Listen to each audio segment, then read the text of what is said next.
Uma vez eu vos saúdo com a graça e a paz do Senhor Jesus. E quero convidar a igreja para juntos abrirmos a nossa Bíblia no livro das Lamentações de Jeremias. Lamentações de Jeremias, capítulo 3. Estamos numa série de mensagens expositivas no livro das Lamentações de Jeremias. E agora, com a graça de Deus, estaremos considerando o capítulo 3 das Lamentações de Jeremias. Nós vamos ler todo o capítulo. Lamentações de Jeremias, capítulo 3, do verso 1 ao 66. E eu sei que é um texto longo, mas eu aprendi que a parte mais importante do sermão é o texto. Porque o sermão só faz sentido se o pastor ler, explicar e aplicar o texto. Então, Deus tem compromisso com a sua palavra, com o texto inspirado. Então, nós vamos ler todo este capítulo, vamos pedir a graça do Senhor para que, a partir da leitura, da explicação e da aplicação, nós possamos ser edificados nesta noite. Lamentações de Jeremias, capítulo 3, nós estamos usando a Almeida Revista e Atualizada, que é a versão padrão da nossa igreja. Diz assim a palavra do Senhor: Eu sou o homem que viu a aflição pela vara do furor de Deus. Ele me levou e me fez andar em trevas e não na luz. Deveras ele volveu contra minha mão, de contínuo todo dia. Fez envelhecer a minha carne e a minha pele despedaçou os meus ossos. Edificou contra mim e me cercou de veneno e de dor. Fez-me habitar em lugares tenebrosos, como os que estão mortos para sempre. Cercou-me de um muro e já não posso sair. Agravou-me com grilhões de bronze. Ainda quando clamo e grito, ele não admite a minha oração. Fechou os meus caminhos com pedras lavradas, fez tortuosas as minhas veredas. Fez-me como urso à espreita, um leão de emboscada. Desviou os meus caminhos e me fez em pedaços, deixou-me assolado. Entesou o seu arco e me pôs como alvo à flecha. Fez que me entrassem no coração as flechas da sua aljava. Fui feito objeto de escárnio para todo o meu povo e a sua canção todo dia. Fartou-me de amarguras, saciou-me de absintos. Fez-me quebrar com pedrinhas de areia os meus dentes, cobriu-me de cinza. Afastou a paz da minha alma, esqueci-me do bem. Então disse eu: já pereceu a minha glória, como também a minha esperança no Senhor. Lembra-te da minha aflição e do meu pranto, do absinto e do veneno. Minha alma continuamente os recorda e se abate dentro de mim. Quero trazer à memória o que me pode dar esperança. As misericórdias do Senhor são a causa de não sermos consumidos, porque as suas misericórdias não têm fim. Renovam-se cada manhã, grande é a tua fidelidade. A minha porção é o Senhor, diz a minha alma, portanto esperarei nele. Bom é o Senhor para os que esperam por ele, para a alma que o busca. Bom é aguardar a salvação do Senhor, e isso em silêncio. Bom é para o homem suportar o jugo na sua mocidade. Assente-se solitário e fique em silêncio, porquanto esse jugo Deus pôs sobre ele. Ponha a boca no pó, talvez ainda haja esperança. Dê a face ao que o fere, farte de afronta. O Senhor não rejeitará para sempre, pois ainda que entristeça alguém, usará de compaixão, segundo a grandeza das suas misericórdias, porque não aflige nem entristece de bom grado os filhos dos homens. Pisar debaixo dos pés a todos os presos da terra, perverter o direito do homem perante o Altíssimo, subverter o homem no seu pleito, não veria o Senhor? Quem é aquele que diz, e assim acontece, quando o Senhor não o mande? Acaso não procede do Altíssimo tanto o mal como o bem? Por que, pois, se queixa o homem vivente? Queixe-se cada um dos seus próprios pecados. Esquadrinhemos os nossos caminhos, provemo-los e voltemos para o Senhor. Levantemos o coração juntamente com as mãos para Deus nos céus, dizendo: nós prevaricamos e fomos rebeldes, e tu não nos perdoastes. Cobriste-nos de ira e nos perseguiste, e sem piedade nos mataste. De nuvens te encobristes, para que não passe a nossa oração. Como cisco e refúgio nos puseste no meio dos povos. Todos os nossos inimigos abriram contra nós a boca. Sobre nós vieram o temor e a cova, a assolação e a ruína. Dos meus olhos se derramam torrentes de águas por causa da destruição da filha do meu povo. Os meus olhos choram, não cessam e não há descanso, até que o Senhor atenda e veja lá do céu. Os meus olhos entristecem a minha alma por causa de todas as filhas da minha cidade. Caçaram-me como se eu fosse ave, os que sem motivo são os meus inimigos. Para me destruírem, lançaram-me na cova e atiraram pedras sobre mim. Águas correram sobre a minha cabeça, então disse eu: estou perdido. Da mais profunda cova, Senhor, invoquei o teu nome. Ouvistes a minha voz. Não escondas o ouvido aos meus lamentos, ao meu clamor. De mim te aproximaste no dia em que te invoquei. Dissestes: não temas. Pleiteaste, Senhor, a causa da minha alma. Remiste a minha vida. Viste, Senhor, a injustiça que me fizeram. Julga a minha causa. Viste a sua vingança toda, todos os seus pensamentos contra mim. Ouvistes as suas afrontas, Senhor, todos os seus pensamentos contra mim, as acusações dos meus adversários e o seu murmurar contra mim o dia todo. Observa-os quando se assentam e quando se levantam. Eu sou objeto das suas canções. Tu lhes darás a paga, Senhor, segundo a obra das suas mãos. Tu lhes darás cegueira de coração. A tua maldição imporás sobre eles.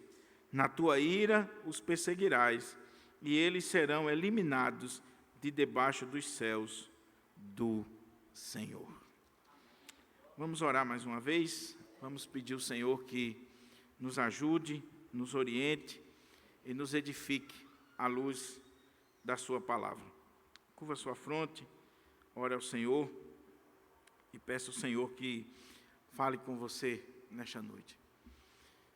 Ó Deus, estamos diante da tua palavra. Estamos diante do guia para as nossas vidas. E que esta poesia, este lamento do profeta Jeremias, possa encontrar guarida no nosso coração, possa transformar a minha vida, a vida dos meus queridos irmãos e irmãs, que nós possamos sair daqui diferente da maneira com que entramos. Que o Senhor tenha misericórdia de nós e fale conosco, nos abra de fato a porta à palavra e fale ao nosso coração de uma forma toda especial. Que as palavras dos meus lábios e o meditar do meu coração sejam agradáveis na tua presença, ó Senhor, rocha minha e redentor meu. Amém. Amém. O tema da mensagem nesta noite é reflexão e reminiscências teológicas de um homem de Deus. Reflexão e reminiscências teológicas de um homem de Deus. Reflexão e lembranças do passado, lembranças que têm um fundamento teológico, por isso que eu usei a palavra reminiscências, que tem a ver com lembrar o passado, mas lembrar de forma reflexiva, considerando aquilo que acontece ou que aconteceu lá no passado. Nós estamos numa série de mensagens no livro de Lamentações. E à guisa de introdução, eu queria destacar alguns pontos em relação a este capítulo 3, a este terceiro poema, para que a gente possa entender ele. Primeiro, nós chegamos aqui no ponto principal do livro. Estamos aqui no clímax do livro de Lamentações, no texto principal de Lamentações. São 5 capítulos, 5 poemas, e esse poema número 3 é o poema central, principal. É o cerne do livro aqui de Lamentações de Jeremias. A outra coisa interessante é que, se você prestou atenção, apesar do profeta seguir a mesma estrutura dos outros poemas, ou seja, ele usa a forma acróstica, onde ele utiliza-se do alfabeto hebraico, das letras do alfabeto, das 22 letras, para, a partir de cada letra, ele fazer um verso deste poema. Então, você viu capítulo 1, capítulo 2, são 22 versículos, porque são 22 versos que formam esse acróstico do alfabeto. Mas aqui, apesar do poema estar na forma de um acróstico alfabético, são, ao invés de 22 versículos, 66 versículos. Por quê? Porque agora, para cada letra do alfabeto, você tem 3 versos do poema. Então, é muito interessante essa estrutura, porque nos outros poemas ele vai colocar uma estrofe para cada letra. Aqui ele vai colocar 3 estrofes para cada letra, e é o maior capítulo, é o maior poema, por isso que nós destacamos aqui que ele é o centro desse livro, desse texto. Se nós fôssemos destacar o coração deste capítulo, a gente teria que destacar pelo menos 2 aspectos. Primeiro, o versículo principal é o versículo 1. Eu sou o homem que viu a aflição pela vara do furor de Deus. Esse é o versículo base, é o versículo principal. Mas o coração do texto está do verso 22 até o verso 39. É a parte mais teológica deste poema, deste capítulo. Todo o poema vai girar em torno destes versos, do 22 ao 39.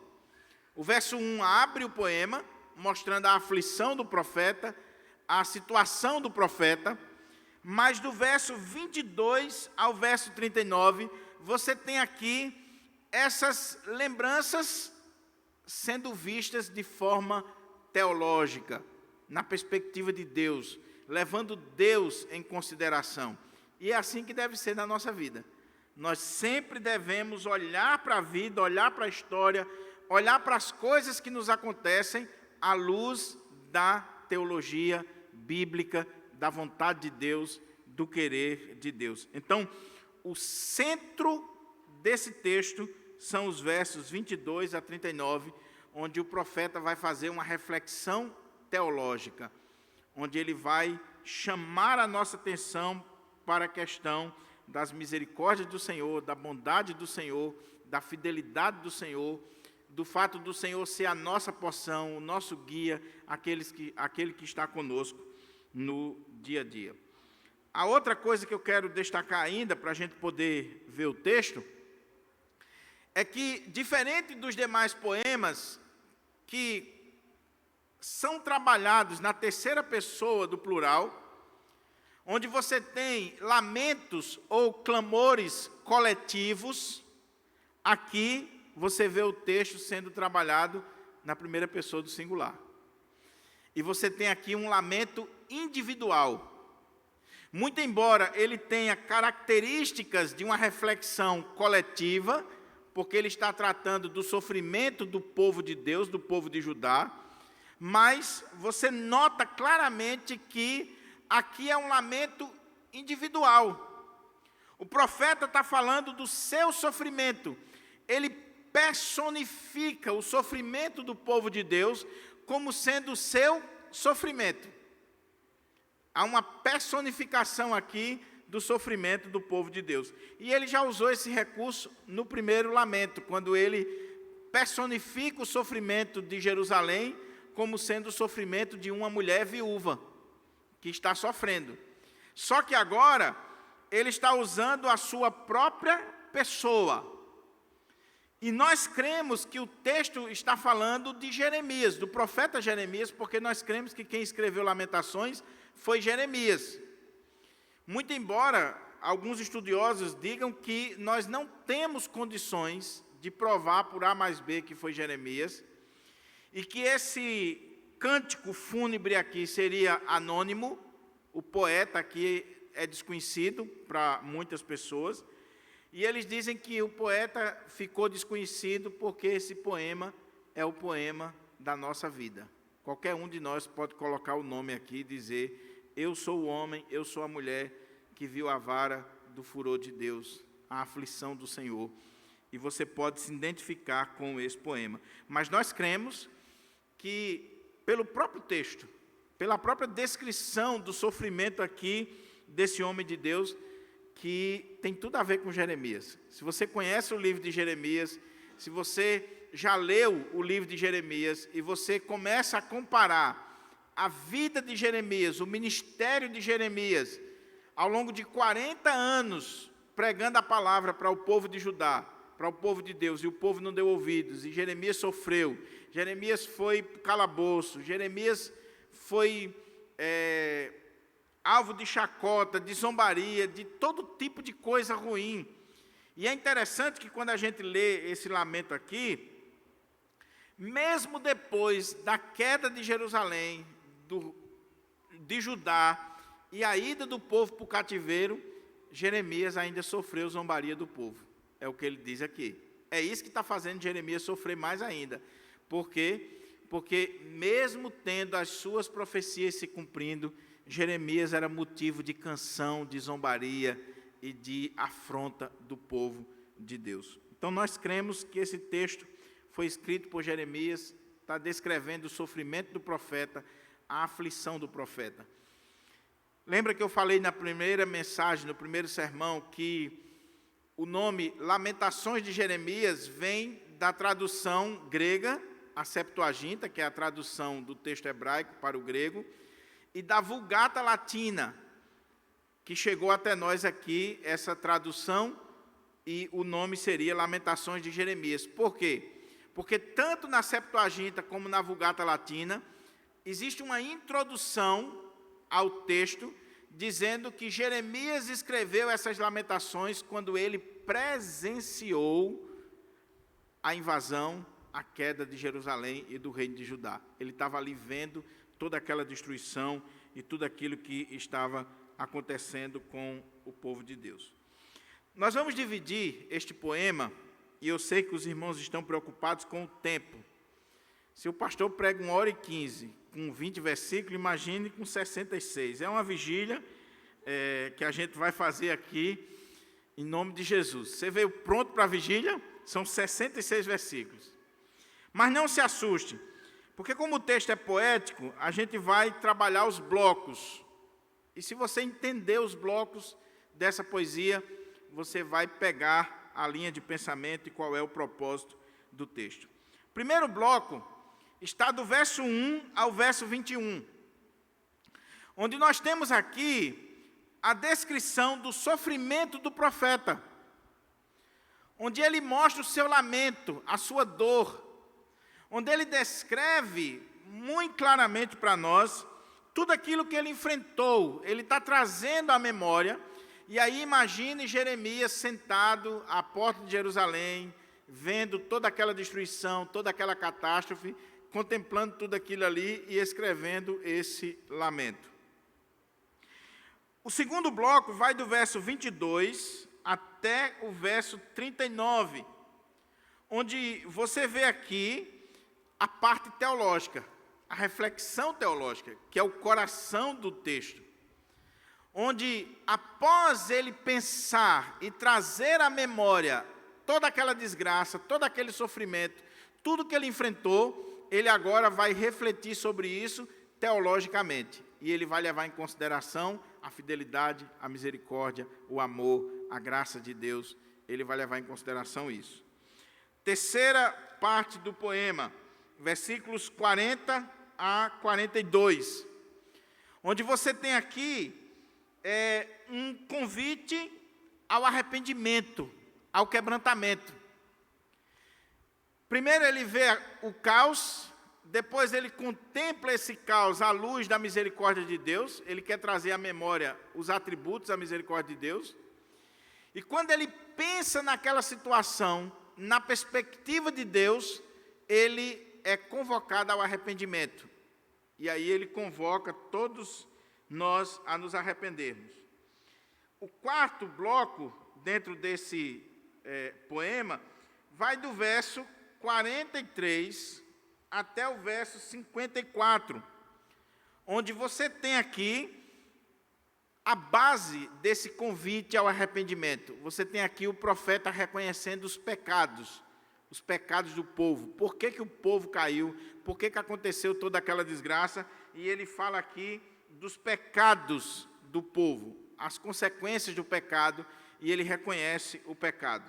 E aí, do verso 55 até o verso 66, você tem aqui aquela oração, que já é comum nos poemas aqui de Lamentações, você viu, que ele sempre começa com a reflexão, ele trata da causa, ele trata de tudo aquilo que está envolvido naquela situação, em seguida ele ora a Deus, ele clama a Deus e ele se coloca diante de Deus. Então são essas as partes do texto, e eu queria chamar a sua atenção aqui de forma bem clara, bem objetiva, para o nosso coração. Primeira parte aqui, a descrição do sofrimento do profeta. Olha como é que o texto diz, verso 1 ao 21. Como eu disse, o mais importante do sermão é o texto. Então, por isso que eu insisto em ler, reler, para que você guarde no seu coração.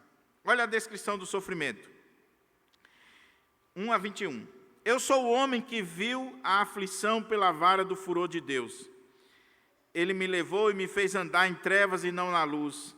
Deveras ele volveu contra minha mão, de contínuo todo dia. Fez envelhecer a minha carne e a minha pele, despedaçou os meus ossos.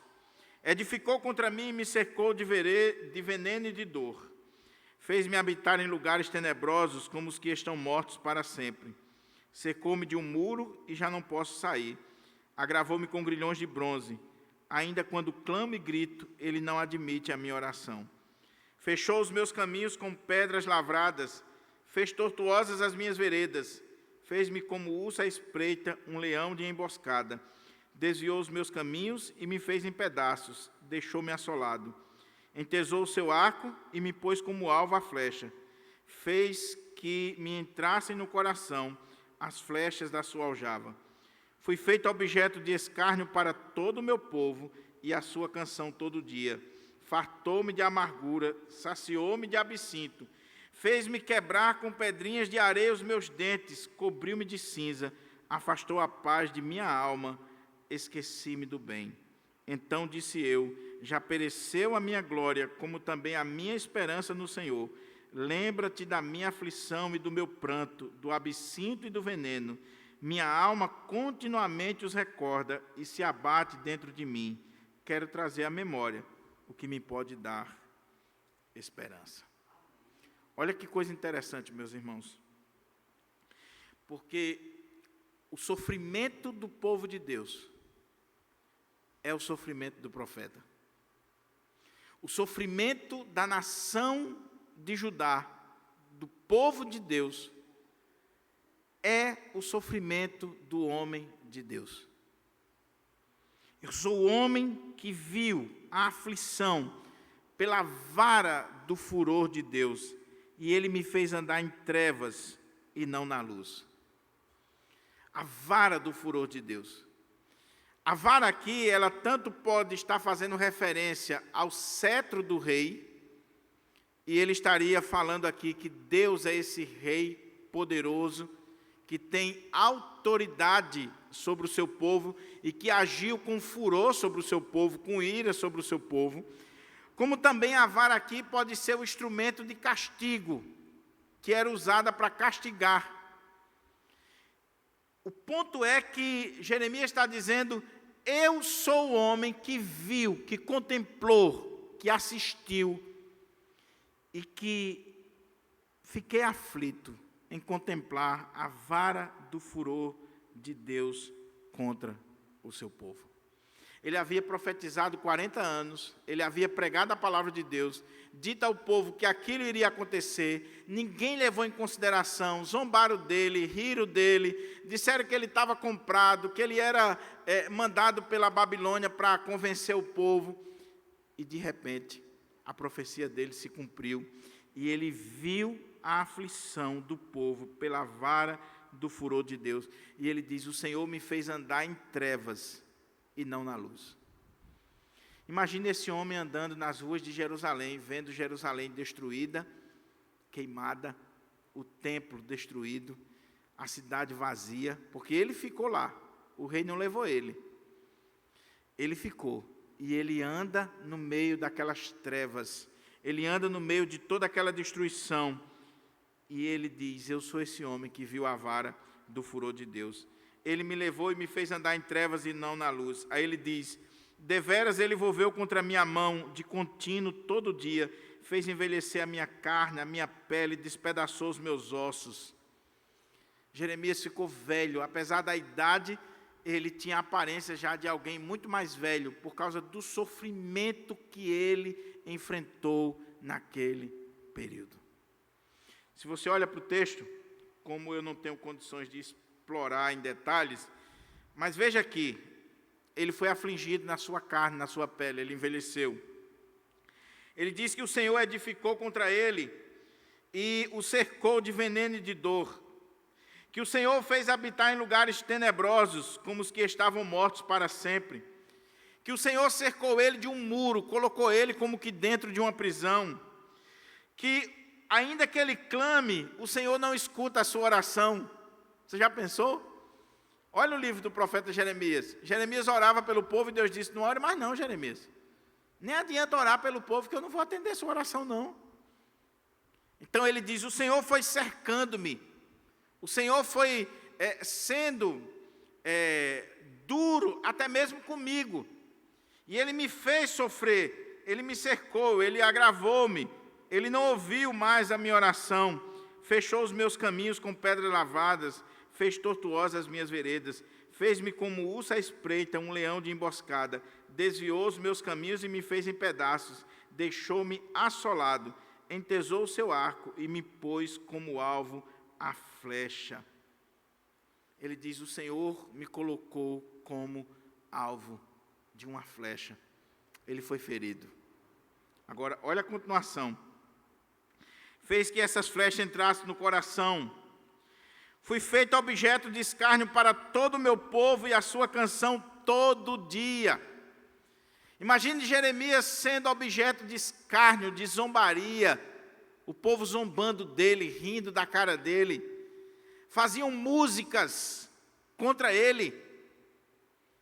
Você já pensou o que é isso? Você já pensou o que é você ser um homem de Deus e você ver a sua reputação sendo chacoalhada por pessoas? Você é fiel a Deus, você prega a palavra de Deus, você profetiza de acordo com a vontade de Deus, mas você clama a Deus para que aquela desgraça não venha, porque você sabe que você vai sofrer com aquilo ali também. Mas o Senhor fez com que ele sofresse tudo isso. E além disso, ele foi feito objeto de escárnio, de zombaria, de canção do povo. Fui feito objeto de escárnio para todo o meu povo e a sua canção todo dia. Fartou-me de amargura, saciou-me com absinto, fez-me quebrar com um pedacinho de areia os meus dentes, cobriu-me de cinza. É interessante isso aqui, fez-me quebrar com pedacinhos de areia os meus dentes, cobriu-me de cinza. Imagina aí uma pessoa desdentada. E a questão aqui é, como o texto é poético, a gente não sabe muito bem o que o texto quer dizer. Mas pode ser duas coisas. Primeiro, fome, houve fome ali. Lembra que o texto anterior, os textos anteriores falou que os sacerdotes, a elite, o povo estava passando fome, as crianças estavam morrendo de fome. Então, esses dentes aqui que estão faltando e que foram quebrados com areinha, significava dizer que estava com fome. A ideia aqui é que, por exemplo, imagine você não tem o que comer e tem que comer pedra, e a pedra vai comer todos os seus dentes. Ele diz, o Senhor fez isso comigo. Jeremias sofreu com o povo, passou necessidade junto com o povo, afastou a paz da minha alma, esqueci-me do bem. Então disse eu, já pereceu a minha glória, como também a minha esperança no Senhor. Lembra-te da minha aflição e do meu pranto, e do absinto e do veneno. Minha alma continuamente os recorda e se abate dentro de mim. O profeta ficou abatido. Homem de Deus também sofre. Homem de Deus também chora. Homem de Deus, muitas vezes, ele chega ao ponto de perder a esperança, como Jeremias disse aqui. Diante daquele caos, diante daquela circunstância, diante da fome, da miséria, da aflição, de ver a vara do furor de Deus, Jeremias chega a dizer que ele chegou a sua alma a se abater, se angustiar, a ponto dele perder a esperança. Mas quando ele está nesse momento, ele diz assim, então disse eu, já pereceu a minha glória, como também a minha esperança no Senhor. Lembra-te da minha aflição e do meu pranto, do absinto e do veneno. Minha alma continuamente os recorda e se abate dentro de mim, mas eu quero trazer à memória o que me pode dar esperança. Irmãos, veja que coisa interessante. Ele está trazendo à memória o caos, mas quando ele começa a refletir sobre a circunstância da sua vida, as circunstâncias de Judá, ele viu o efeito daquilo na sua alma. E ele viu o perigo que ele estava correndo, porque ele estava perdendo a esperança no Senhor, a alegria no Senhor, a confiança no Senhor. Então ele diz, espera aí, eu estou me recordando das coisas ruins, mas eu não posso parar aqui. Eu quero trazer à memória o que me pode dar esperança. Aqui não é pensamento positivo não, viu, meu irmão? Jeremias não está aqui fazendo uso de positividade. Não é você esquecer dos seus problemas. Não é aquela ideia de dizer assim, olha, não pense no problema, olha, acorde de manhã com o pé direito e tal, assim, esqueça os seus problemas. Não é isso, não. Veja que ele gastou 20 versículos para dizer, eu sou o homem que viu a vara da aflição de Deus, eu sou o homem que o Senhor me fez andar em trevas e não em luz, eu vi tudo o que aconteceu, o Senhor não atende minhas orações mais, o Senhor está me permitindo passar necessidades, eu estou sendo zombado, estou sendo humilhado, estou passando por tudo isso. Jeremias não é um alienado da realidade. Por favor, meu irmão, não esconda a realidade. Se a coisa está feia, se a coisa está difícil, se existe aflição, se existe angústia, se existe problema na sua vida, não esconda isso. Não, porque crente não pode sentir dor, né? Crente não pode chorar, crente não pode dizer que está fraco, crente não pode dizer que está perdendo a esperança, crente não pode ter depressão, ansiedade. E se for pastor, pior ainda, pastor é mais do que anjo. Pastor não sente nada, não sofre, não passa problema, não enfrenta lutas. Olha aqui o profeta Jeremias, o homem de Deus. Ele disse, eu sou esse homem que passou por tudo isso aqui. E quando ele começa a refletir no passado, a recordar essas coisas, o seu coração começa a se amargurar. Você já teve essa experiência? Irmãos, eu tenho essa experiência constantemente, me perdoe. Mas quantas vezes você começa a olhar para a coisa negativa, para a coisa ruim, e no primeiro momento não tem nenhum problema com relação a isso, você tem que contemplar a realidade, mas tem um limite.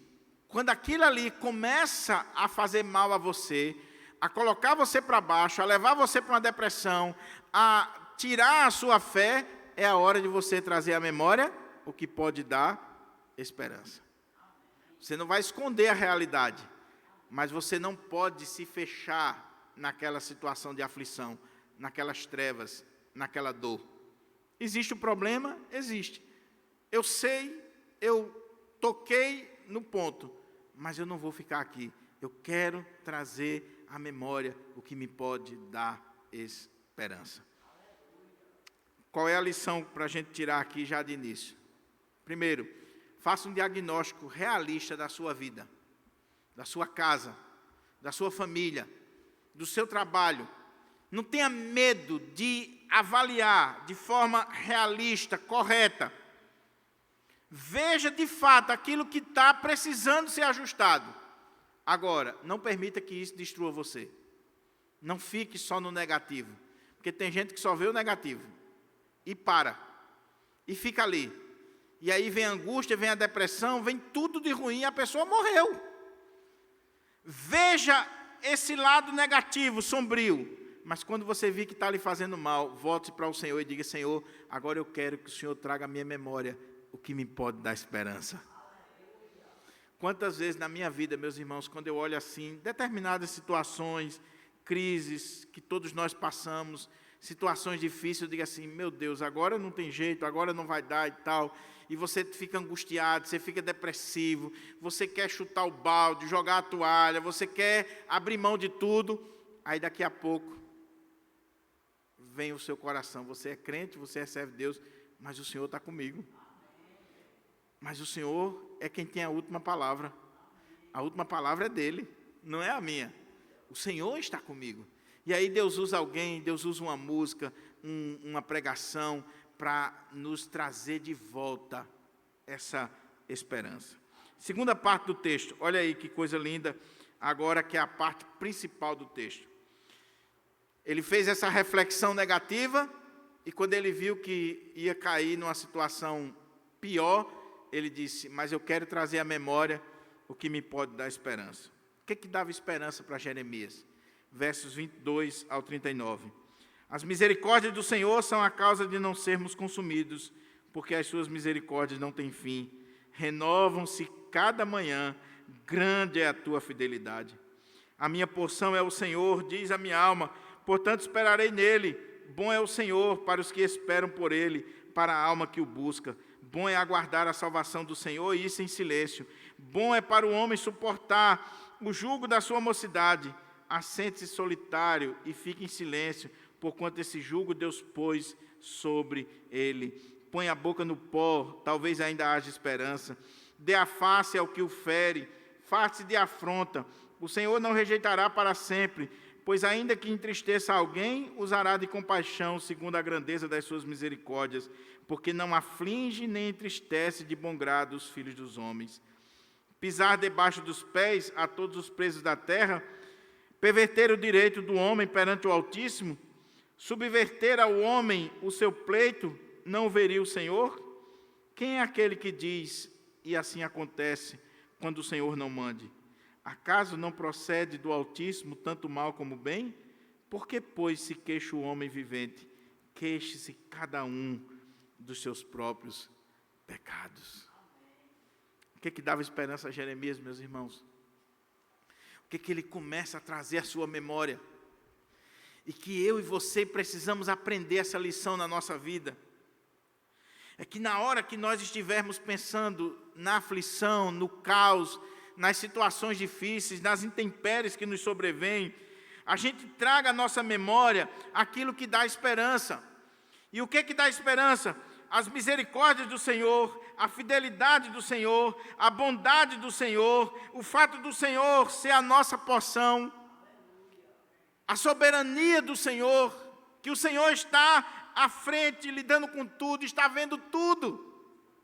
Misericórdia aqui tem a ver com a fidelidade à aliança, ao pacto Por isso que o texto diz assim: as misericórdias do Senhor são a causa de não sermos consumidos, porque as suas misericórdias não têm fim, renovam-se cada manhã, grande é a tua fidelidade.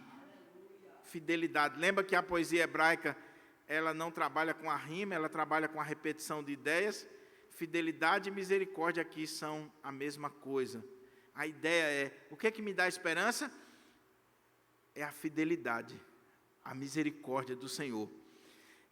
O fato do Senhor ser fiel à sua aliança, ao seu pacto, que Ele fez com o seu povo, isso me dá esperança, porque a misericórdia do Senhor, ela não tem fim, ela renova-se a cada manhã. O povo quebrou o pacto, o povo quebrou a aliança, o povo pecou, mas Deus continua fiel. Deus continua sendo misericordioso, sendo fiel, sendo bom, sendo justo. Tudo que está acontecendo, Ele disse que ia acontecer. Mas aí Jeremias lembra que a misericórdia do Senhor é a causa de não sermos consumidos. Deus podia ter destruído completamente o povo, já. Mas o Senhor disse, eu vou levar o povo para o cativeiro, vai passar 70 anos, e eles vão voltar, e quando eles voltarem, eles voltarão diferente. Aí Jeremias diz, é misericórdia do Senhor. Meu irmão, você só está vivo por causa da misericórdia do Senhor, então agradeça ao Senhor. Agradeça ao Senhor. Tem problemas, tem lutas, tem dificuldades sim, mas veja a misericórdia de Deus na sua vida. Veja a fidelidade de Deus, veja a bondade de Deus. Quer um exemplo? Quase 1 milhão de pessoas morreram no nosso país, 700 mil de Covid. Entre 600 e 700 mil pessoas. Isso os cálculos oficiais. E você está aqui vivo. E você não é melhor ou pior do que aquelas pessoas que morreram. É porque Deus teve misericórdia de mim e de você. A bondade, a misericórdia, a fidelidade do Senhor na nossa vida. E Ele diz que ela se renova a cada manhã. Cada manhã a misericórdia do Senhor está sendo renovada na nossa vida. Cada dia que nós acordamos, meus irmãos, a misericórdia do Senhor está sendo renovada na nossa vida. A minha porção é o Senhor, diz a minha alma, portanto esperarei nele. Bom é o Senhor para os que esperam por Ele, para a alma que o busca. Bom é aguardar no Senhor, e isso em silêncio. Bom é para o homem suportar o jugo da sua mocidade, assentar-se solitário. Fique em silêncio, porque esse jugo Deus pôs sobre ele. Põe a boca no pó, talvez ainda haja esperança. Põe a boca no pó. Irmãos, quando nós estamos refletindo sobre a nossa vida, sobre os problemas da nossa vida, e de repente você chegou à conclusão de todas essas aflições, angústias, problemas, dos mais diversos na sua vida, traga à sua memória a fidelidade de Deus, traga à sua memória a misericórdia de Deus, traga à sua memória que Deus é bom. E sabe o que você deve fazer em seguida, quando você lembra disso? Põe a boca no pó, vá orar, vá falar com Deus, procure um lugar solitário, fique em silêncio, não murmure, não abra a boca para dizer besteira. Irmãos, nas horas que nós estamos em crise, é quando a gente diz as maiores besteiras da nossa vida. Ou é só eu? Ou você não diz besteira quando você está nesse estado aqui de Jeremias, olhando o caos, olhando as coisas ruins, olhando problemas, olhando dificuldades. Então ele diz, fique em silêncio. Procure um lugar para você refletir, fique em silêncio, fale menos e ore mais, fale com Deus. Ao invés de falar com as pessoas e reclamar com as pessoas, fale com Deus, põe a boca no pó. Talvez ainda há esperança. Quando a gente está com problema, irmão, a gente conversa com todo mundo, menos com aquele que deveria conversar, que é Deus. Você conta a sua vida para todo mundo, e murmura, e se faz de vítima. Oh, meu querido, entra no teu quarto, fecha a porta, fala ao teu pai que está em secreto, crê nas misericórdias dele que se renovam cada manhã, crê na bondade dele, na fidelidade dele, no amor dele por você, põe a boca no pó, chore, clame diante do Senhor, ore ao Senhor. Aqui não é aquela oração antes de dormir, Senhor, boa noite, já está dormindo. Põe a boca no pó, clame, fale com Deus, rasgue o seu coração diante de Deus. Procure um lugar em silêncio, é você e Deus, e rasgue a sua alma diante do Senhor. Irmãos, eu não sou contra um crente ir para um psicólogo, para psiquiatra, para qualquer profissional da área de saúde humana, não sou contra. Agora, quantas vezes nós temos a disposição de pagar uma consulta com um psicólogo de 300, 400, 500 reais, e aí você chega lá e o psicólogo, dependendo da linha da psicologia que ele tem, ele não pode nem dar direção para a sua vida, ele só vai lhe ouvir. E só o fato de você falar, é claro que já vai fazer bem. Mas você fala, quando bater o relógio, ele diz, acabou o nosso tempo, eu tenho outro cliente, semana que vem tem outro horário com você. Você não vai dizer nada. Mas você falou.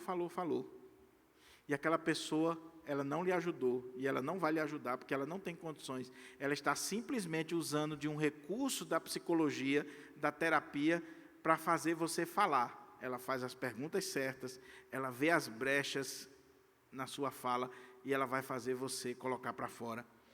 Agora imagine você falar com Deus, meu irmão. Imagine você abrir o seu coração diante de Deus, você não precisa pagar, você não precisa marcar horário, e você tem o Deus Todo-Poderoso que conhece você por dentro e por fora, e que tem todo o poder e autoridade nos céus e na terra, e que pode reverter qualquer situação da sua vida, é só você abrir o coração diante dele. Jeremias diz, põe a boca no pó. Muitas vezes, nós estamos tomando remédio controlado, ou em depressão, em tantas coisas, porque nós não cumprimos isso aqui. Agora, olha o que ele continua dizendo. Dê a face ao que o fere, face de afronta.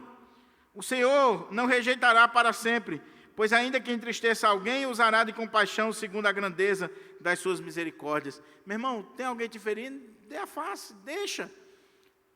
O Senhor sabe, e o Senhor não vai rejeitar isso para sempre, não. Deus está no controle. É fácil isso aqui, meu irmão? Não é fácil. Eu sei o meu temperamento, eu sei como é que eu sou, mas o que o texto está dizendo é, dê a face ao que o fere.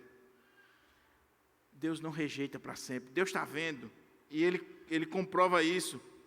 Pois ainda que entristeça alguém, usará de compaixão segundo a grandeza das suas misericórdias, porque não aflige nem entristece de bom grado os filhos dos homens. Aí ele diz, pisar debaixo dos pés a todos os presos da terra, perverter o direito do homem perante o Altíssimo, subverter o homem ao seu pleito, não o veria o Senhor? Você está sendo injustiçado, estão tirando seus direitos, estão destruindo você. Foi o que fizeram com Jeremias. Jeremias foi caluniado, foi injustiçado, apanhou que nem um condenado, sofreu. Deus não estava vendo? O Senhor não está vendo? Então ele diz, quem é aquele que diz, e assim acontece, quando o Senhor não o mande? O que ele está dizendo é, se o Senhor não mandar, não permitir e não estiver no controle, isso não vai acontecer. Então, as circunstâncias ruins da nossa vida, até isso está debaixo do controle de Deus, da mão de Deus. As afrontas, as lutas, as dificuldades, o Senhor está ali. Então, descanse no Senhor. Coloque-se diante de Deus. E tem outra coisa, se você quer reclamar, olha o que é que diz o texto aqui. Acaso não procede do Altíssimo tanto mal como bem? Por que, pois, se queixa o homem? Queixe-se cada um dos seus próprios pecados. O que ele está dizendo aqui é o seguinte, ele está exaltando a soberania de Deus. E ele está dizendo uma coisa que na teologia popular brasileira, da igreja evangélica brasileira, é quase que um crime. O que ele está dizendo é que de Deus vem tanto mal como bem. Em que sentido? Que lutas, provações, dificuldades na nossa vida, nem sempre é do diabo. Nem sempre. É porque Deus ama você e Deus está vendo você se afastando dos caminhos dele, que Deus permite ou que Deus manda a prova, que Deus manda a luta, que Deus permite tudo de ruim na sua vida para que você mude, para que você melhore. Foi isso que aconteceu com o povo de Israel. E ele diz, e se você quer se queixar de alguma coisa, meu irmão, queixe dos seus pecados. Quem somos nós para reclamar diante de Deus? Quem somos nós para dizer para Deus o que Deus tem que fazer ou não tem que fazer? E por que Deus está permitindo isso na minha vida? Se eu tenho alguma coisa para me queixar, queixe-se dos seus próprios pecados. Quando nós estamos passando por dificuldade, nós temos que ter muito cuidado. Primeiro, para saber de onde vem. E segundo, para não querer murmurar diante de Deus, como que se nós tivéssemos algum direito, algum crédito diante de Deus, você deveria se queixar dos seus pecados. Porque qualquer coisa que venha sobre a nossa vida ainda é pouco pelo que nós somos. Ainda é pouco. Não, pastor, Deus não poderia ter permitido isso acontecer comigo, com a minha família, com os meus filhos. Por quê? Você é melhor do que alguém? Você é melhor? Quando acontece com os outros, a gente não sente nada. Tem gente sofrendo, tem gente passando fome, tem gente passando necessidade. Vai lá no Valfredo agora, para você ver o sofrimento que tem ali.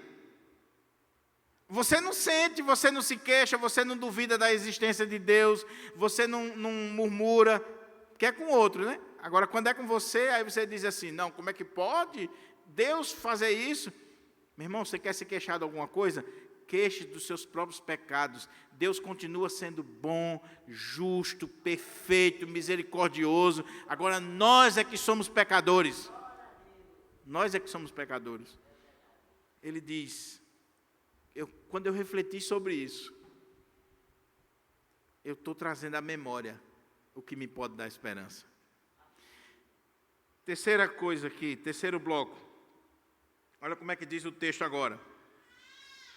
Primeiro, ele refletiu sobre o caos. Segundo, ele avaliou esse caos e a sua vida, a sua aflição, teologicamente. Ele meditou nas misericórdias de Deus, nos atributos de Deus, na pessoa de Deus, na soberania de Deus.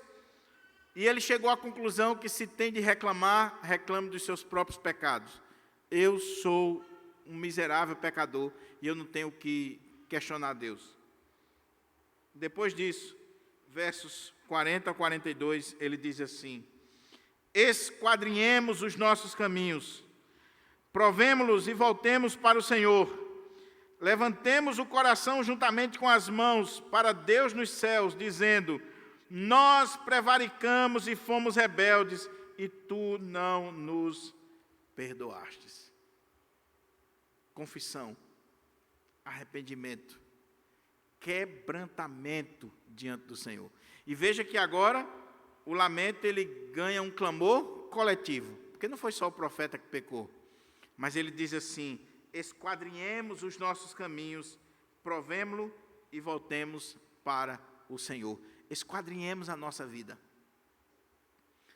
Meu querido irmão, minha querida irmã, quando foi a última vez que você parou para esquadrinhar a sua vida, para provar a sua vida, não diante do outro ou em relação ao outro, mas diante de Deus e em relação a Deus? Esquadrinhar a nossa vida olhando para o irmão é fácil. Você pode olhar para um irmão, você pode olhar para o pastor, para uma liderança da igreja e dizer, olha, em relação a fulano de tal, eu sou um crente, eu sou um homem de oração, uma mulher de Deus, eu sou isso, sou aquilo, sou aquilo. Fulano é um miserável, não sei o quê, não sei o quê. Você está se avaliando, se esquadrinhando, se provando em relação a outro pecador. Agora, diante de Deus, meu irmão, não tem como a gente esconder, não. Por isso que ele está dizendo, esquadrinhemos a nossa vida, os nossos caminhos diante do Senhor, provemo-lo. Faça essa análise diante de Deus, meu irmão. Peça ao Senhor para passar o raio-x dele na sua vida. Vai esquadrinhar a sua vida, fazer uma ressonância da sua vida. quando você fizer isso, meu irmão, você vai ter vontade de orar, de clamar, de pedir perdão, porque você vai ver quantas coisas tem na sua vida para mudar.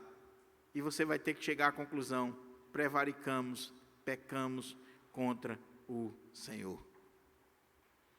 Alguém já disse que quanto mais perto de Deus, mais senso de pecado nós temos.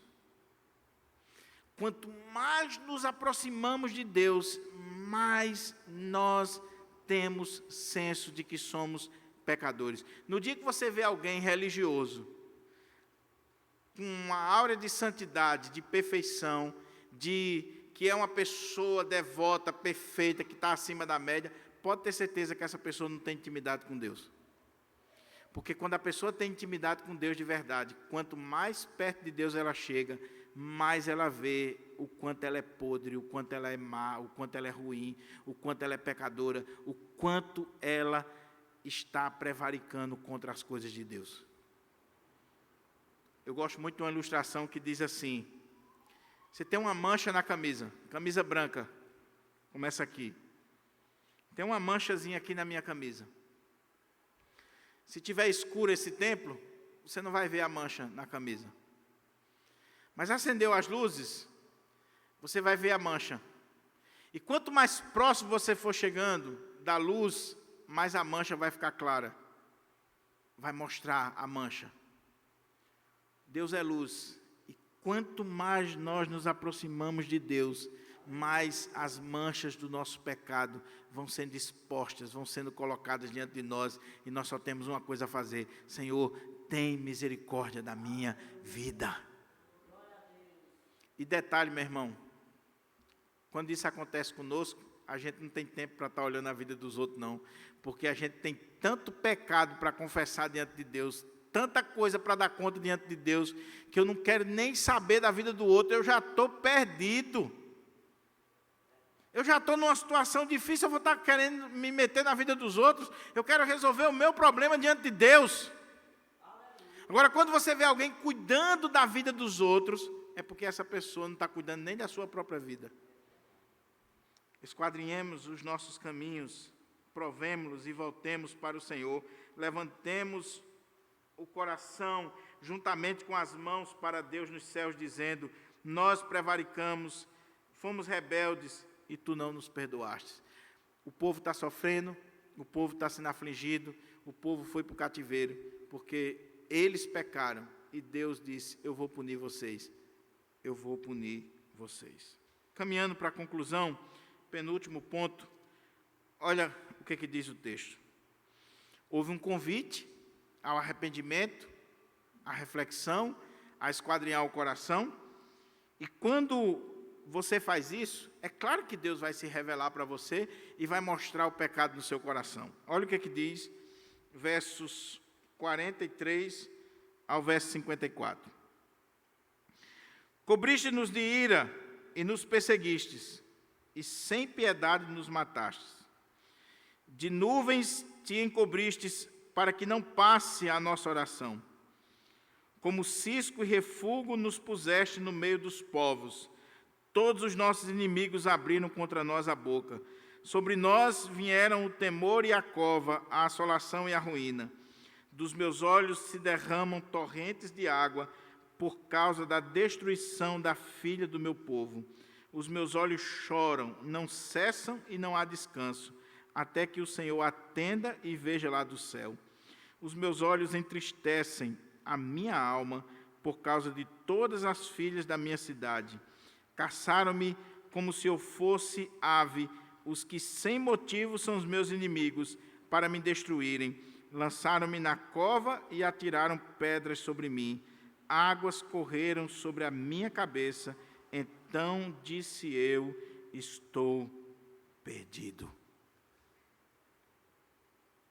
É impossível o homem chegar diante de Deus e esquadrinhar os seus caminhos diante do Senhor e ele não chegar a essa conclusão aqui. Quando você chega diante de Deus e você reconhece os seus pecados, você reconhece o quão pecador você é, a primeira coisa que vai vir à sua cabeça é a ira de Deus. E aí ele diz, quando eu avaliei a questão dos pecados, eu vi que o Senhor nos cobriu com a sua ira. O Senhor colocou uma nuvem para nem ouvir as nossas orações. Como cisco e refúgio nos puseste no meio dos povos. Todos os nossos inimigos abriram contra nós a boca. Sobre nós vieram temor. E aí ele vai chegar à conclusão, estamos perdidos ou estou perdido. Meus irmãos, agora veja o que diz aqui no cerne desse ponto. Veja quantas vezes ele faz referência, os meus olhos derramaram lágrimas, se tornaram em torrentes de águas. Eu chorei, eu chorei, eu chorei, eu chorei. Deixa eu dizer uma coisa para você aqui, meu querido. Quando foi a última vez que você chorou por causa dos seus pecados? Quando foi a última vez que houve na sua vida tristeza, segundo Deus, por causa dos seus pecados? A verdadeira conversão acontece quando há isso aqui. Uma pessoa é de fato convertida no dia que ela escuta a palavra de Deus, que ela tem um encontro com Deus, e aquele encontro com Deus jogou ela no chão e fez ela ver que é pecadora, miserável, que está perdida, que vai para o inferno. E ela chora, ela se quebranta. A partir daí é que vem a graça. É portanto que a pregação, ela sempre começa com a lei, para que a pessoa caia em desespero e busque a cura. Eu pergunto para você, você que é crente, você que é membro aqui da igreja, você que está assistindo, isso aqui aconteceu na sua vida? Ou acontece na sua vida? Ou você está andando de todo jeito e não sente tristeza, e não chora, não se quebranta, não sente nada por causa dos seus pecados? O seu coração, a sua mente, a sua alma está insensível, petrificada. Você não sente mais nada. Quando a gente esquadrinha a nossa vida, meus irmãos, a gente chora, a gente se quebranta, a gente diz, Senhor, tem misericórdia de mim. Estou perdido. Lembra de Isaías? Isaías está diante do Senhor, no templo, adorando o Senhor, e ele teve uma visão do Senhor. E ele viu o Senhor assentado sobre um alto e sublime trono. E ele viu as abas da veste do Senhor. Ele viu os anjos, os querubins, os serafins. Ele viu toda aquela glória do altar do Senhor. O que Isaías fez? Ai de mim, estou perdido. Sou um homem de lábios impuros. Habito no meio de um povo de impuros lábios. E os meus olhos viram o Senhor. Quanto mais perto de Deus nós chegamos, mais senso de pecado nós temos, mais choro, mais quebrantamento, mais lágrimas. Eu estou falando do Deus verdadeiro. Eu não estou falando do Deus que é pregado nas igrejas hoje, não. Eu estou falando que quanto mais perto de Deus, o Deus da Bíblia, nós chegamos, mais nós temos que chorar pelos nossos pecados. E eu reitero a pergunta. Quando foi a última vez que você chorou? Eu louvo a Deus, meus irmãos, porque eu já tive várias experiências aqui na igreja, de depois de uma pregação, de um culto, alguém vir me procurar, às vezes no outro dia ou na semana, e a pessoa ainda está sentindo o efeito da pregação na sua vida. Eu vou citar um exemplo aqui, que é nosso irmão Renato, que está aqui. Esse jovem bonito aqui, ó. Renato, quando eu estava pregando a série de Ageu, Renato veio visitar a igreja. E já fazia alguns meses, Giovana veio primeiro para a igreja, e Giovana um dia marcou um gabinete comigo e disse assim, pastor, vamos orar pelo nosso irmão. O meu irmão, ele não é crente, e eu estou querendo evangelizar ele e trazer ele para a igreja. E eu queria pedir ao senhor que orasse por ele. E eu orei com Giovana, e a gente estava orando a Deus pela vida de Renato. Quando foi um dia, Giovana convidou Renato para vir à igreja. Renato veio. Eu estava pregando Ageu. Na cabeça dos evangelicais dos nossos dias, não é um sermão evangelístico, era um sermão para a igreja. Profeta Ageu. Deus falou o coração de Renato. Na terça-feira, Renato veio aqui no gabinete chorando e dizendo assim: eu reconheço que sou pecador, eu me quebrantei com a mensagem. Está aqui na igreja até hoje, servindo na casa do Senhor. Um jovem crente, convertido, comprometido com a obra de Deus. Deus tem feito coisas grandes na vida dele.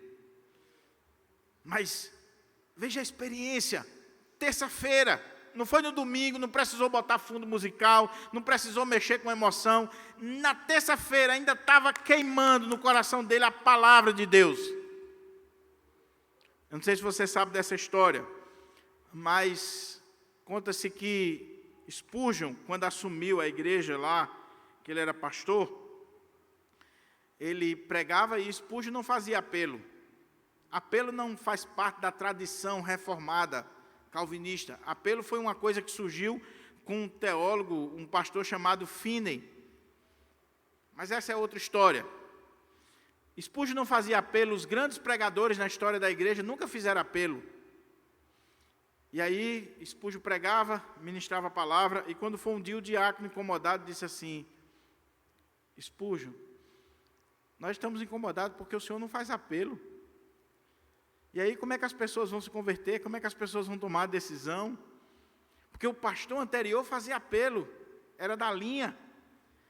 E aí, naquela conversa, aquele diácono da igreja disse assim: porque nós precisamos bater no ferro enquanto ele está quente. Enquanto o ferro está quente, você tem que bater nele. O que ele queria dizer? É que você tem que aproveitar que a pessoa está na igreja e você faz o apelo enquanto ela está ali. Ela acabou de ouvir a palavra, ela está aqui, você tem que fazer de tudo para ela tomar a decisão naquela hora. Ou você nunca viu em algumas igrejas aí, bota o fundo musical, um irmão fica do lado, e aí diz assim: olha, vamos, é hoje, só falta levar você à força lá para frente. Aí o diácono usou esse argumento. Aí Spurgeon disse: não, meu irmão. Spurgeon, ele dizia assim: se essa palavra tocou você, você me procure no gabinete ou depois do culto, e eu converso com você, se o Senhor está fazendo a obra na sua vida. E sabe qual foi a resposta de Spurgeon para ele? Foi: meu irmão, se foi o Espírito Santo que aqueceu esse ferro vai estar quente até a terça-feira. Agora, se foi o homem, aí não.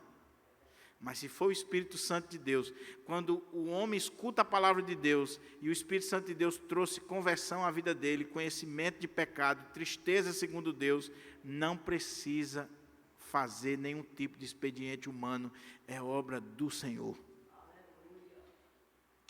Vamos concluir com a última parte, que é a oração.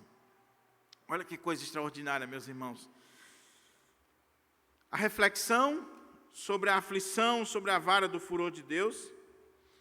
Depois, as reminiscências teológicas, quando você vê as circunstâncias da vida à luz da teologia bíblica, você considera a misericórdia, você considera a bondade, a fidelidade, os atributos de Deus. O convite ao arrependimento, esse clamor pelo arrependimento. Depois, esse reconhecimento de que nós estamos perdidos. E aí, quando você reconhece isso, quando você se vê no fundo do poço, quando você se vê numa situação difícil, e olha a oração dele aqui, e olha a descrição que ele faz, me lembrou muito a oração de Jonas. Se você prestar atenção aqui, a circunstância em que Jonas estava. Mas o que é que ele disse aqui no versículo 54?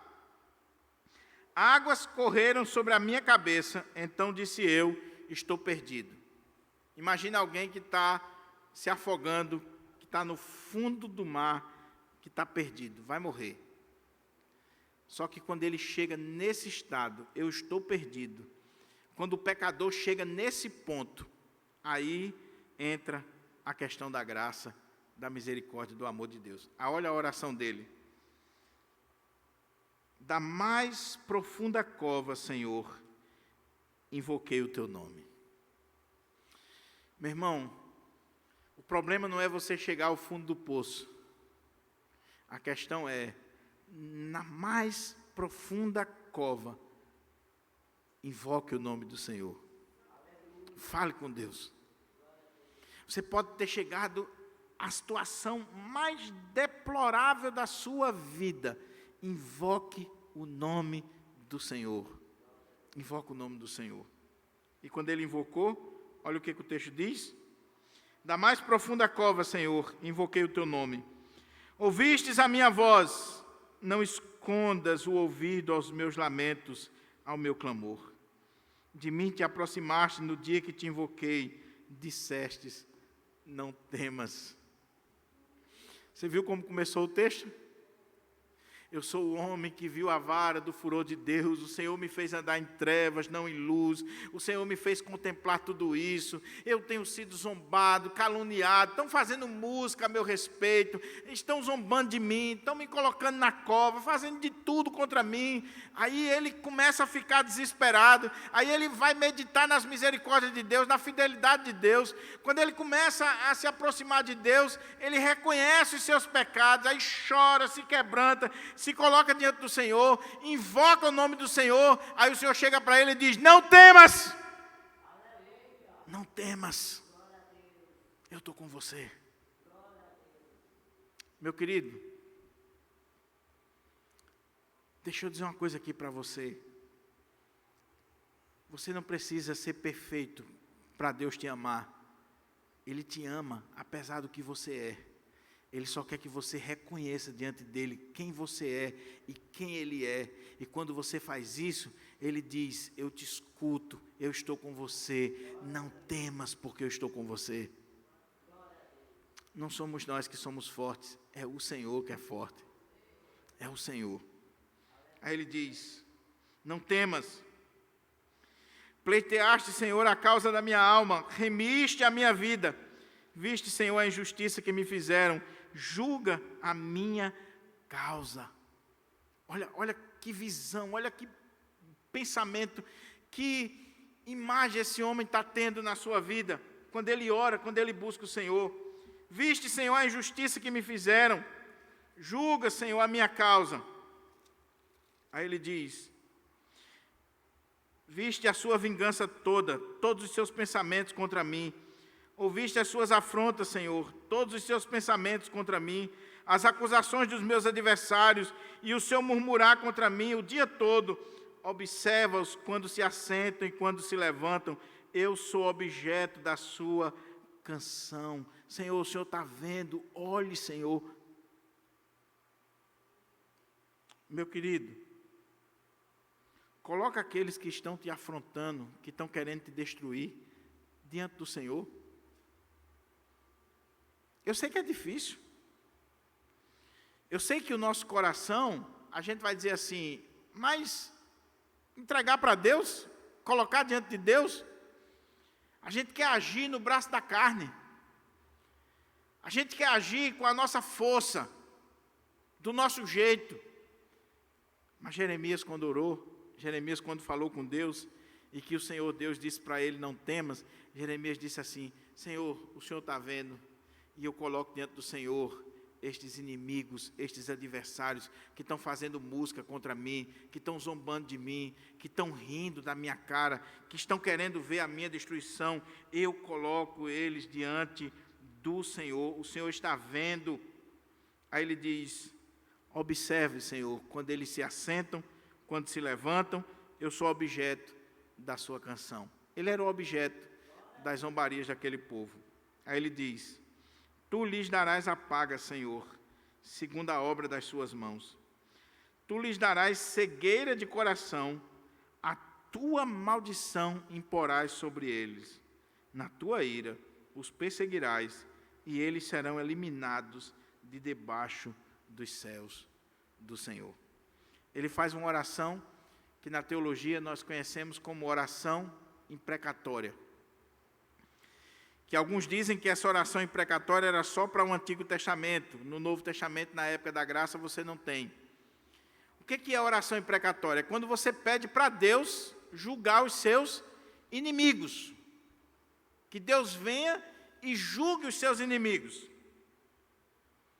Mas é claro que a oração imprecatória, por ser bíblica, ela não está restrita ao Antigo Testamento.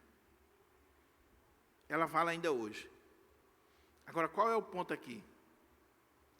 É que você vai colocar diante de Deus e pedir para que Deus faça a justiça dele, não a sua. Porque nós não sabemos julgar como convém. Nós não somos justos em nós mesmos. Nós não temos condições. Mas você vai colocar diante do Senhor. E sabe qual é o princípio que está aqui? É o princípio do Antigo Testamento. A mim me pertence a vingança, diz o Senhor. Então, se é o Senhor que pertence à vingança, meu irmão, não é você que vai se vingar. Não é você que vai agir. O que você vai fazer? Você vai dizer, Senhor, o Senhor está vendo o que estão fazendo. O Senhor está vendo o que esse pessoal tem preparado contra mim. As canções, as músicas que eles têm feito contra mim, a zombaria, tudo que eles têm feito. Então, Senhor, eu coloco eles diante do Senhor. E que o Senhor venha, que o Senhor julgue, que o Senhor faça aquilo que o Senhor deve fazer. Na sua ira, persiga eles, elimine eles de debaixo dos céus do Senhor. Ele está colocando diante do Senhor. Não sou eu que vou fazer, Senhor. É o Senhor quem vai fazer. É o Senhor quem vai fazer. Agora é claro. Deixa eu fazer uma observaçãozinha aqui para você. Nem sempre os nossos inimigos são inimigos de Deus. Aqui eram, porque Jeremias viu que o povo estava pecando, Jeremias está vendo o povo prevaricando e zombando da palavra do Senhor. Mas por que eu estou fazendo essa observação? Porque o texto aqui não está dando base para a gente, para qualquer coisinha você fazer do outro, que é o seu inimigo pessoal, você querer que Deus seja inimigo dele junto com você. Não, Senhor. Não queira colocar Deus nas suas briguinhas particulares. Não faça isso, não. Senão vai acontecer o que aconteceu com uma pessoa que me contou uma coisa interessante. Tinha um irmão que estava brigado com a esposa, e aí a esposa dele foi para um culto nessas igrejas mais avivadas, pentecostais. E quando chegou lá, a irmã participou do culto e foi aquela maravilha tal. Quando ela chegou em casa, aí vai para lá, vem para cá, teve outra discussão com o marido. Aí ela foi, se virou para o marido e disse assim, está vendo aí, olha, ainda bem que Deus revelou lá na igreja, a profeta usou lá a profeta e disse que vai tirar você. Disse que você se prepare que ele vai tirar você. Ele ficou doido. Que igreja é essa? Que profeta é essa? Quem é o pastor? Ficou doido para ir lá. Deus vai levar você. Deus vai levar. Cuidado. Nem sempre os nossos inimigos são inimigos de Deus. São brigas particulares, são coisas, e não queira colocar Deus nas suas querelas, nas suas contendas. Agora, existem pessoas sim que são inimigas de Deus. Aqui o problema é que esse povo estava afrontando a palavra de Deus, os oráculos de Deus. E quando se está afrontando a Deus, a sua palavra, os oráculos de Deus, nós podemos sim orar e dizer, Senhor, puna. Senhor, desça com a vara da justiça sobre esses. E meus irmãos, a igreja brasileira está precisando orar mais sobre isso aqui. Porque o nome de Deus tem sido avacalhado na nossa nação. Os princípios da palavra de Deus têm sido avacalhados na nossa nação. E a igreja precisa dizer assim, Senhor, se levante e puna estes que estão usando o nome do Senhor e vão, que estão prevaricando contra o nome do Senhor. Senhor, chegue nestas vidas. Semana passada, um pastor, e eu vou dizer porque se tornou público, está nas redes sociais, um pastor, líder de uma convenção, ele vai em um comício de um candidato que é completamente contrário aos princípios da palavra de Deus, e aquele pastor chega num comício e vai usar o livro de Miqueias e pegar o texto de Miqueias que fala sobre justiça social e atribuir o cumprimento daquela profecia àquele candidato. E aí, ainda bem que a convenção dele chamou a atenção e ele teve que renunciar. Isso tem acontecido no nosso país, meus irmãos. Seja de um lado, seja de outro. Nós não podemos fazer de homens a esperança da nossa nação. A esperança para o Brasil é Jesus Cristo, nosso Senhor.